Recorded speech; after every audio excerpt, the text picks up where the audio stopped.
and then just this Coach Smith retirement. Those are some pretty iconic moments for me.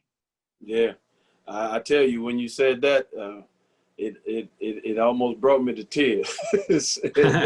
It almost brought me to tears. Yeah. Did y'all even have an idea that was coming? Matt, no, we had practice. Well, it was the first day of practice, and so right. we had our mile run. Okay. Yeah. So after the mile, you make the mile run, then you make the team, and so after we did the mile run, Coach Smith said, he asked me, Shammond, do you want to have a meeting immediately, or do you guys want to go and take showers and then come back and have a meeting? And I didn't think anything of it. So Mactar and I talked, and we was like, hey, we just had a meeting right now. And so we went to the Smith Center, and we went down to the locker room, and we were sitting there, everybody just having a good time, really, we were really excited and happy because we had ran our last mile. Mile. I mean, you dread this thing the whole time, right? You got your time, you got to make it. Butterflies churn is worse than playing in a game. Yeah. No question, Matt. No question. And so, we were just, everybody was in a good place. And then Coach Smith and Coach Guthrie and staff walked in, and when Coach Smith walked in, it's like he had changed dramatically in that 10 to 15 minutes it took us to get from the soccer field to the Smith Center. And, he made the statement. He said, guys, I'm going to resign as the, head coach of the University of North Carolina. So at that point in time in my head, I heard what he said, but because of the conversations that we had when he recruited me, because he said that he would be there my 4 years. Right. That was one thing that we had discussed between, myself going to Carolina or going to Kentucky or somewhere else. And so, I said, I remember saying to Brendan, man, I feel bad for you. Right. And he, and he kind of looked at me, and I was like, it's like, man, I said, well, we gotta do it this year, and I kind of said that we'll be all right. We got to do it this year. And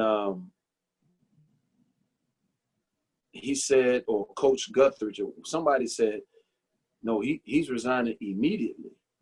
And when he said immediately, that's when it was like, whoa, what do you mean? And then I began to see him, he was emotional about it. Sure. And so it led me to ask, was he okay? Is everything okay? Right. And he said that he was okay. He was just going to step away. And, it just, at that point in time, life changed dramatically. Like you said, that's well, that's one thing, not even thinking how dramatic it was until you really said it. Yeah, I mean, you remember where you were when, right? It's one of those no question. Where I was when. Yeah, man. And, it was polarizing. Yeah. It was not only for the team, but it was polarizing for, the University of North Carolina and the basketball community. And I can't imagine. I mean, I can't imagine what that locker room was like at that moment. And then, what you guys were like. Obviously, you had a lot of talent and senior leadership on that team, with you and Mactar, and even though Vince and Antoine weren't seniors, they were older. They'd been around the block enough that I would imagine you guys immediately said, all right, this is it. Let's get to work. And it kind of gave you that extra motivation to have the unbelievable season y'all did. Yeah. Yeah, it did. It did. And I'll say this, because, some people would say, well, Coach Smith said he's going to be there your 4 years, but he was only there your 3 years. I will say that I think that decision actually made he and I that much closer. Sure. He always had a responsibility for his players, but I think him thinking back to what he had promised me, I think he felt some kind of obligation, because from that point on, like I said, our relationship took off. And, he did things for me once I became a professional. Like Ben Miller became my accountant. He would never get anybody everybody, like it was only one other person that he suggested Ben work with, and that was Scott Williams. And that's because Scott Williams' parents had passed away.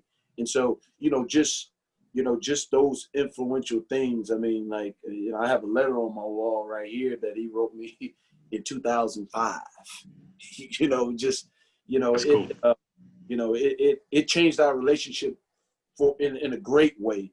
And, to hear you say how polarizing it was, now that I think about it, it shook me. It made me, it made me shake a bit, man.